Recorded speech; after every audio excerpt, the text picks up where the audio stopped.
ಮಹಾರಾಷ್ಟ್ರದ ಪಾಲ್ಘರ್ ಜಿಲ್ಲೆಯ ಹೊರವಲಯದ ಒಂದು ಗ್ರಾಮದಲ್ಲಿ ವಿಜಯ್ ಚೌಹಾಣ್ ಎಂಬಾತ ವಾಸ ಮಾಡ್ತಿದ್ದ.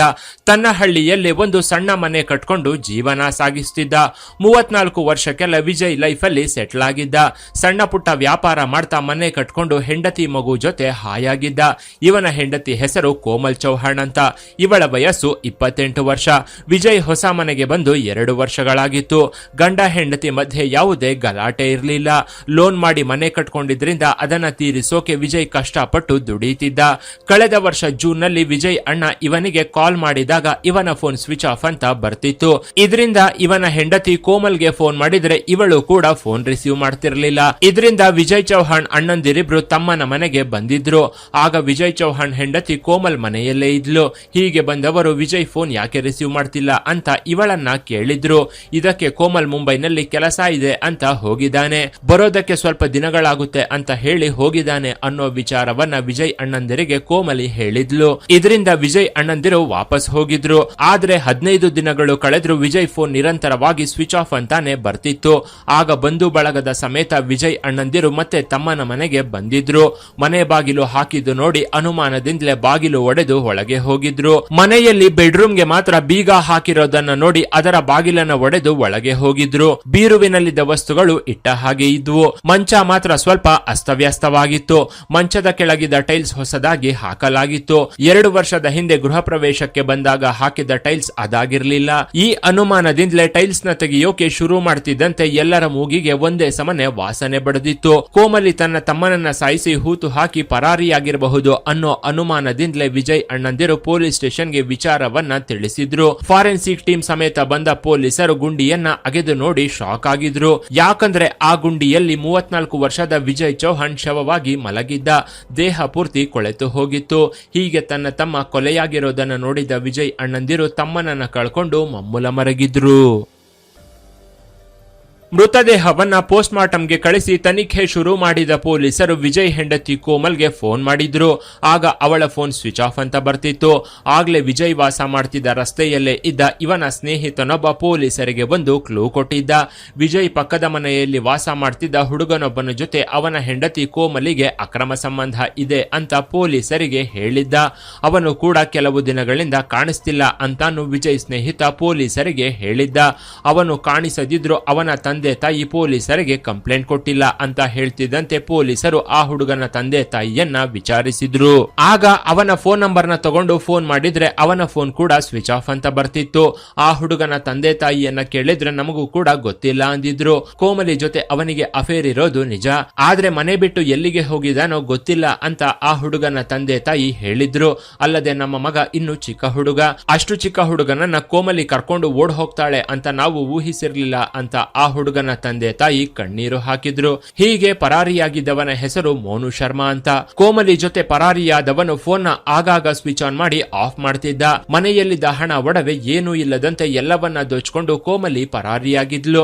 ಜೊತೆಗೆ ಮನೆ ದಾಖಲೆ ಪತ್ರಗಳನ್ನ ಸಹ ಎತ್ಕೊಂಡು ಹೋಗಿದ್ಲು. ಅಂದ್ರೆ ಮೊದಲೇ ಪ್ರೀ ಪ್ಲಾನ್ಡ್ ಆಗಿ ಈ ಕೆಲಸವನ್ನ ಮಾಡಿದಾಳೆ ಅಂತ ಪೊಲೀಸರು ಭಾವಿಸಿದ್ರು. ಮೋನು ಶರ್ಮಾ ಫೋನ್ ನ ಪೊಲೀಸರು ನಿರಂತರವಾಗಿ ಟ್ರ್ಯಾಕ್ ಮಾಡೋಕೆ ಶುರು ಮಾಡಿದ್ರು. ಆಗ ಇವರಿಬ್ರು ಒಂದು ಹೋಟೆಲ್ ನಲ್ಲಿ ರೂಮ್ ಮಾಡ್ಕೊಂಡು ಎಂಜಾಯ್ ಮಾಡ್ತಾ ದಿನಗಳನ್ನ ಕಳೀತಿರೋದು ಗೊತ್ತಾಗಿ ಪೊಲೀಸರು ಇವರನ್ನ ಪಿನ್ ಪಾಯಿಂಟ್ ಲೊಕೇಶನ್ ನಲ್ಲಿ ಹಿಡಿದಿದ್ರು. ಇವರನ್ನ ಅರೆಸ್ಟ್ ಮಾಡಿ ಕರ್ಕೊಂಡು ಬಂದು ಸ್ಟೇಷನ್ ಅಲ್ಲಿ ಕೂರಿಸಿಕೊಂಡು ವಿಚಾರಣೆ ಮಾಡೋಕೆ ಶುರು ಮಾಡಿದ್ರು. ಆಗ್ಲೇ ಈ ಕಿಲಾಡಿ ಜೋಡಿ ನಡೆದ ವಿಚಾರವನ್ನೆಲ್ಲ ಪೊಲೀಸರ ಮುಂದೆ ಎಳೆ ಎಳೆಯಾಗಿ ಬಾಯಿ ಬಿಟ್ಟಿದ್ರು. ವಿಜಯ್ ಚೌಹಾಣ್ ಕಷ್ಟಪಟ್ಟು ಕೆಲಸ ಮಾಡ್ತಿದ್ದ. ಇತ್ತ ಕೋಮಲ್ ಮನೆಯಲ್ಲೇ ಇರ್ತಿದ್ಲು. ವಿಜಯ್ ಹೊಸ ಮನೆ ಕಟ್ಟಿದ ನಂತರ ಇವನಿಗೆ ಕೆಲಸದ ಒತ್ತಡ ಹೆಚ್ಚಾಗಿತ್ತು. ಸಾಲ ಬೇರೆ ಇದ್ದಿದ್ರಿಂದ ಬೆಳಗ್ಗೆ ಕೆಲಸಕ್ಕೆ ಹೋದ್ರೆ ರಾತ್ರಿ ಮನೆಗೆ ಬರ್ತಿದ್ದ. ಈ ನಡುವೆ ಗಂಡ ಇವಳಿಗೆ ಕಾಮದಾಹ ತೀರಿಸದೆ ಇದ್ದಿದ್ರಿಂದ ಇವಳು ಒದ್ದಾಡಿ ಹೋಗಿದ್ಲು. ಆಗ್ಲೇ ಪಕ್ಕದ ಮನೆ ಹುಡುಗ ಮೋನು ಶರ್ಮಾ ಜೊತೆ ಕೋಮಲಿ ಅಕ್ರಮದ ಆಟವನ್ನ ಶುರು ಮಾಡಿದ್ಲು. ಪಕ್ಕದ ಮನೆಯಲ್ಲಿದ್ದ 19 ವರ್ಷದ ಹುಡುಗನ ತಾಯಿಯ ಜೊತೆ ಇವಳು ಸ್ನೇಹವನ್ನ ಬೆಳೆಸಿಕೊಂಡಿದ್ಲು. ಆಕೆಗೆ ಒಬ್ಬ ಮಗನಿದ್ದ. ಅವನೇ ಈ ಮೋನು ಶರ್ಮಾ. ಮೋನು ಆಗಾಗ ಕೋಮಲಿ ಮನೆಗೆ ಬರ್ತಿದ್ದ. ಇದನ್ನ ನೋಡಿದ ಇವಳು ತನ್ನ ಬ್ಯೂಟಿನೇ ಬಂಡವಾಳವಾಗಿಸಿಕೊಂಡು ಅದನ್ನ ಇವನಿಗೆ ಧಾರೆ ಎರೆಯೋಕೆ ಮುಂದಾಗಿದ್ಲು. ಈ ಮೂಲಕ ಮೋನುಗೆ ತನ್ನ ಸಿಂಗಾರ ಸಿರಿಯನ್ನ ತೋರಿಸೋಕೆ ಶುರು ಮಾಡಿದವಳು ಇವನನ್ನ ತನ್ನ ಕಾಮದ ಬಲೆಗೆ ಕೆಡವಿಕೊಂಡಿದ್ಲು. ಅಂದಿನಿಂದ ದಿನ ತನ್ನ ಮನೆಯಲ್ಲೇ ಮೋನು ಜೊತೆ ಕೋಮಲ್ ಎಂಜಾಯ್ ಮಾಡೋಕೆ ಶುರು ಮಾಡಿದ್ಲು. ಆದ್ರೆ ಆಗಾಗ ವಿಜಯ್ ಚೌಹಾಣ್ ಇದ್ದಕ್ಕಿದ್ದಂತೆ ಮನೆಗೆ ಬಂದು ಬಿಡ್ತಿದ್ದ. ಹೀಗೆ ಬಂದಾಗ ಮೋನು ಮನೆಯಲ್ಲೇ ಕೂತ್ಕೊಂಡು ಹಾಯಾಗಿ ಟಿವಿ ನೋಡ್ತಿದ್ದ. ಹೀಗೆ ಹಲವು ಸಲ ಮೋನು ವಿಜಯ್ ಚೌಹಾಣ್ ಕಣ್ಣಿಗೆ ಬಿದ್ದಿದ್ದ. ಮೊದಲು ಹೆಂಡತಿಯನ್ನ ಅನುಮಾನಿಸದೆ ಇದ್ರು ಇವಳ ವರ್ತನೆ ಮೇಲೆ ಅನುಮಾನಗೊಂಡ ವಿಜಯ್ ಇವಳಿಗೆ ಎಚ್ಚರಿಕೆ ಕೊಟ್ಟಿದ್ದ. ಒಂದು ದಿನ ಕೋಮಲ್ ಮೋನು ಜೊತೆ ಮಜಾ ಮಾಡಿ ಸುಸ್ತಾಗಿ ಹೋಗಿದ್ಲು. ಆಗ್ಲೇ ವಿಜಯ್ ಮನೆಗೆ ಬಂದಿದ್ದ. ಹೀಗೆ ಮನೆಗೆ ಬಂದವನು ಹೆಂಡತಿಯ ಮುಖವನ್ನ ನೋಡಿ ಅವನಿಗೆ ಎಲ್ಲವೂ ಅರ್ಥವಾಗಿ ಹೋಗಿತ್ತು. ಅಲ್ಲದೆ ಮೋನು ಕೂಡ ಹಾಲ್ನಲ್ಲಿ ಸೋಫಾ ಮೇಲೆ ಕೂತು ಹಾಯಾಗಿ ಟಿವಿ ನೋಡ್ತಿದ್ದ. ಇದನ್ನು ನೋಡಿ ಅವನು ಯಾಕೆ ಬಂದಿದ್ದಾನೆ ಅಂತ ವಿಜಯ್ ಹೆಂಡತಿಯನ್ನ ಪ್ರಶ್ನೆ ಮಾಡಿದ್ದ. ಅದಕ್ಕೆ ಕೋಮಲ್ ಅವರ ಅಮ್ಮ ಟೊಮೆಟೊ ತಗೊಂಡು ಬರೋಕೆ ಹೇಳಿ ಕಳಿಸಿದ್ಲು. ಅದಕ್ಕೆ ಬಂದಿದ್ದಾನೆ ಅಂತ ಹೇಳಿದ್ಲು. ಆಗ ವಿಜಯ್ ಮೋನುನ ಎಳ್ಕೊಂಡು ಹೋಗಿ ಮೋನು ತಾಯಿ ಮುಂದೆನೆ ಟೊಮೆಟೊ ತರೋಕೆ ಇವನನ್ನ ನಮ್ಮ ಮನೆಗೆ ಕಳಿಸಿದ್ರ ಅಂತ ಕೇಳಿದ್ದ. ಇದಕ್ಕೆ ಮೋನು ತಾಯಿ ನಾನು ಅವನನ್ನ ಕಳಿಸ್ಲಿಲ್ಲ, ಸುಮ್ನೆ ಆಗಾಗ ನಿಮ್ಮ ಮನೆಗೆ ಬರ್ತಾ ಇರ್ತಾನೆ ಅಂತ ಹೇಳಿದ್ಲು. ಇದರಿಂದ ವಿಜಯ್ ಅಂದು ದೊಡ್ಡ ಗಲಾಟೆಯನ್ನೇ ಮಾಡಿಬಿಟ್ಟಿದ್ದ. ಇನ್ನೊಂದು ಸಲ ನಿಮ್ಮ ಮಗ ನಮ್ಮ ಮನೆಗೆ ಬರಬಾರ್ದು ಅಂತ ಮೋನು ಶರ್ಮಾ ತಾಯಿಗೆ ವಿಜಯ್ ಎಚ್ಚರಿಕೆ ಕೊಟ್ಟಿದ್ದ. ಈ ಗಲಾಟೆಯಾದ ಬಳಿಕ ಮೋನು ಕೋಮಲ್ ಮನೆಗೆ ಬರೋದು ಬಿಟ್ಟಿದ್ದ. ಆದ್ರೂ ಯಾರು ನೋಡದೆ ಇದ್ದಾಗ ಇವಳ ಮನೆಗೆ ಬಂದು ಇವಳ ಕಾಮದಾಹವನ್ನ ತೀರಿಸಿ ಹೋಗ್ತಿದ್ದ. ಆದ್ರೆ ಇದರಿಂದ ಇವಳಿಗೆ ತೃಪ್ತಿಯಾಗ್ತಿರ್ಲಿಲ್ಲ. ಇತ್ತ ವಿಜಯ್ ಚೌಹಾಣ್ ಹೆಂಡತಿ ಮೇಲೆ ಒಂದು ಕಣ್ಣಿಟ್ಟಿದ್ದ. ಇಷ್ಟರಲ್ಲೇ ಮೋನುಗೆ 20 ವರ್ಷ ತುಂಬಿತ್ತು. ಆಗ್ಲೇ ಇವನನ್ನ ಕರ್ಕೊಂಡು ಪರಾರಿಯಾಗಬೇಕು ಅಂತ ಕೋಮಲಿ ನಿರ್ಧರಿಸಿದ್ಲು. ಇನ್ನು ಇವನ ಓದು ಕೂಡ ಪೂರ್ತಿಯಾಗಿರ್ಲಿಲ್ಲ. ಆದ್ರೂ ಕೂಡ ಇವಳಲ್ಲಿದ್ದ ಕಾಮದಾಹ ಇವಳನ್ನ ಕೆರಳಿಸಿತ್ತು. ಆಗ್ಲೇ ನನ್ನ ಗಂಡನನ್ನ ಸಾಯಿಸಿದ್ರೆ ಈ ಮನೆ ನನ್ನ ಹೆಸರಿಗೆ ಬರುತ್ತೆ, ಆಗ ನಾವಿಬ್ರು ಹಾಯಾಗಿ ಬದುಕಬಹುದು ಅಂತ ಇವಳು ತನ್ನ ಎಳೆ ಪ್ರಿಯಕರನಿಗೆ ಹೇಳಿದ್ಲು. ಇದಕ್ಕೆ ಮೋನು ಶರ್ಮಾ ಕೂಡ ಸರಿ ಎಂದಿದ್ದ. ಕಳೆದ ವರ್ಷ ಜೂನ್ 9ರಂದು ಮನೆಗೆ ಬಂದಿದ್ದ ವಿಜಯ್ ಊಟ ಮುಗಿಸಿ ನಿದ್ರೆಗೆ ಜಾರಿದ್ದ. ಆಗ ಇವಳು ಮೋನುನ ಮನೆಗೆ ಕರೆಸಿಕೊಂಡಿದ್ಲು. ರೂಮಲ್ಲಿ ಬೆಡ್ ಮೇಲೆ ವಿಜಯ್ ಮಲಗಿದ್ದ. ಆಗ ಇಬ್ರು ಸೇರ್ಕೊಂಡು ವಿಜಯ್ ತಲೆಗೆ ರಾಡ್ನಿಂದ ಹೊಡೆದಿದ್ರು. ಇವರ ಏಟಿಗೆ ವಿಜಯ್ ಬೆಡ್ ಮೇಲೇನೆ ಪ್ರಾಣ ಬಿಟ್ಟಿದ್ದ. ಬಳಿಕ ಇವರಿಬ್ಬರಿಗೂ ಬಾಡಿಯನ್ನ ಎಲ್ಲಿ ಎಸಿಬೇಕು ಅಂತ ಗೊತ್ತಾಗದೆ ಒದ್ದಾಡಿ ಹೋಗಿದ್ರು. ಕೊನೆಗೆ ಬೆಡ್ರೂಮ್ ಅಲ್ಲೇ ಹೂತು ಹಾಕಬೇಕು ಅಂತ ಇಬ್ರು ಸೇರ್ಕೊಂಡು ಮಂಚದ ಕೆಳಗೆ ಗುಂಡಿ ತೋಡಿದ್ರು. ವಿಜಯ್ ಚೌಹಾಣ್ ಮೃತದೇಹವನ್ನ ಅದರಲ್ಲಿ ಹಾಕಿ ಹೂತು ಹಾಕಿದ್ರು. ಗೃಹ ಪ್ರವೇಶ ನಡೆದಾಗ ಮನೆಗೆ ಹೊಸ ಟೈಲ್ಸ್ ನ ಹಾಕಲಾಗಿತ್ತು.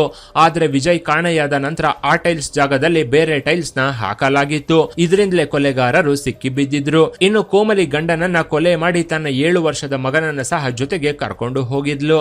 ಆದ್ರೆ ಪೊಲೀಸರು ಇವರಿಬ್ಬರನ್ನ ಅರೆಸ್ಟ್ ಮಾಡಿ ಜೈಲಿಗೆ ಕಳಿಸಿದ್ರು. ಹೀಗೆ ಹಾಯಾಗಿ ಗಂಡನ ಜೊತೆ ಸಂಸಾರ ಮಾಡಿಕೊಂಡಿದ್ದವಳು ಕಾಮದ ಹುಚ್ಚಿಗೆ ಬಿದ್ದು ಗಂಡನನ್ನ ಕೊಂದ ತಪ್ಪಿಗೆ ಇವತ್ತು ಜೈಲಲ್ಲಿ ಕೊಳೀತಾ ಇದ್ದಾಳೆ. ಇನ್ನು ಈ ಸ್ಟೋರಿ ಬಗ್ಗೆ ನಿಮ್ಮ ಅಭಿಪ್ರಾಯವನ್ನ ಕಾಮೆಂಟ್ ಮಾಡಿ.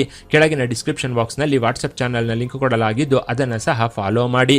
ಇನ್ನಷ್ಟು ಇಂಟ್ರೆಸ್ಟಿಂಗ್ ವಿಡಿಯೋಗಳಿಗಾಗಿ ಚಾನೆಲ್ ನ ವಿಸಿಟ್ ಮಾಡಿ.